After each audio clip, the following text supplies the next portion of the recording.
Hey guys, I felt inspired to make a follow along releasing session to continue the releasing I've already been doing today. And I just came back from the beach walking the dog, and it felt so lush, I felt so light, letting go of the subconscious blocks, which any one of us can do, by the way, to reach altered states without substances, without any need to perform certain physical things. All it is a letting go of the limitations we have within the subconscious. Everything comes down to three wants: wanting approval, control, or safety. So the specific exercise I was working uh, on today was attachments and aversions. Now, we all have attachments and aversions. This is what actually keeps us stuck. This is what keeps us in limitation. And when you can address the attachments and aversions to every single subject that comes to your mind that you feel attached to or averse to, you start to gradually chip away at the iceberg of the subconscious, and eventually can free up bandwidth to allow you to have transcendental meditative states. I truly feel that release technique is more powerful than meditation, and you can prove this for yourself by actually applying it and doing it. And that's the crux of what we're going to do today. I'm going to guide you through basically what I'm doing right now. I'm going to be releasing along with you. You're going to be like a fly on the wall peeking into my own releasing process, and I hope it can help you in your day, and it can help you to reach that more bandwidth in your mind, because the more you do this, the lighter you start to feel, the more happier you start to feel, the more joyous you'll start to feel.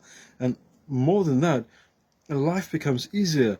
I had an experience now when I was walking the dog, where these two cute girls were nearby, and they started to follow me and the dog.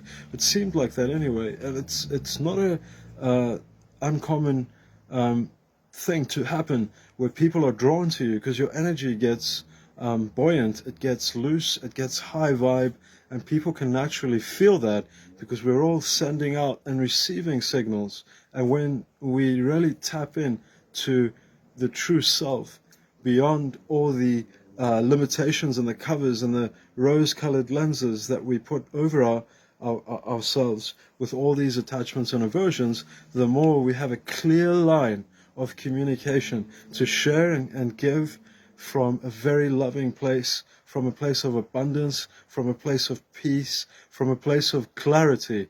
And the more you do this, the more you'll start to see through the matrix. You'll start to see through all the spinning and the spinning of the wheels that most of society is doing, by getting lost down this avenue and this cul-de-sac of entertaining the mind, entertaining the mind. I'm not saying to not think. I'm just saying you won't need to think the more you let go, because you will start to channel God, source, universe, higher self, whatever you want to call it, into your experience, and be able to share that outwardly with the world, so that you can gift the world with your purpose and your mission and your love and your joy.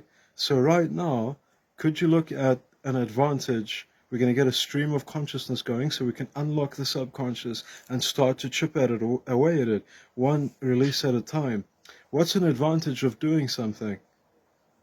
We're working attachments and aversions. What's an advantage of doing something, anything? Is that wanting approval, wanting control, wanting to be safe? I'll give you an example. For me, an advantage of doing something is I'll get to stay in control of my life and have it so that I can have a very streamlined and efficient manner to maintain health, wealth, and all that other stuff. What's that? Approval, control, safety? It's wanting control. Could I let go of wanting control? You can follow along with me so I can have control? Yes. And could I let go of wanting control so I can have control? Yes. And what feels better, having control or wanting control? When you say yes, I want you to just drop it in your mind as best you can, and more, and more, and even more. And what's better, having control or wanting control? Having control feels better, right? So could you allow that havingness to expand even more? You'll feel lighter and happier. You may even start laughing as your inner child gets unlocked. It was always there. Now, moving along, what's a disadvantage of doing something? I could end up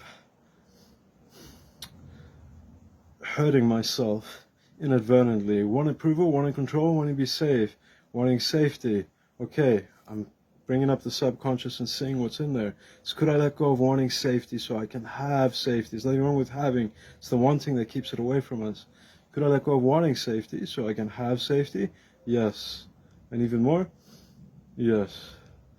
And even more? Yes. And even more. And what feels better, having safety or wanting safety? Having safety feels better. Could you allow that having safety to expand? Could you allow it to expand even more? Yes. And even more? Yes. Keep repeating this. Go back and forth. What is an advantage of doing something? What's a disadvantage of doing something? And you can clean up the whole topic from back to front, top to bottom, diagonally to sideways, the whole shebang. And check this out. The more you do this, the more you will chip away at the attachments and aversions that are keeping you from total and complete inner liberation. I love you guys. I'm going to be sharing more of this as we go along. I'm going to be demonstrating how we can actually use this to create an abundant life. I'm going to go as high as I can on the frequency spectrum regarding this so that I may show what's possible, so that to help you realize what's possible, so that you don't have to suffer and bump your head doing all these things and modalities that are getting you spinning your wheels. I feel that this is one of the most ultimate. I've yet to come across something so efficient, so powerful, so quickly able to change your state. Cheers, guys. I don't want to keep it too long. See you in the next one. Bye.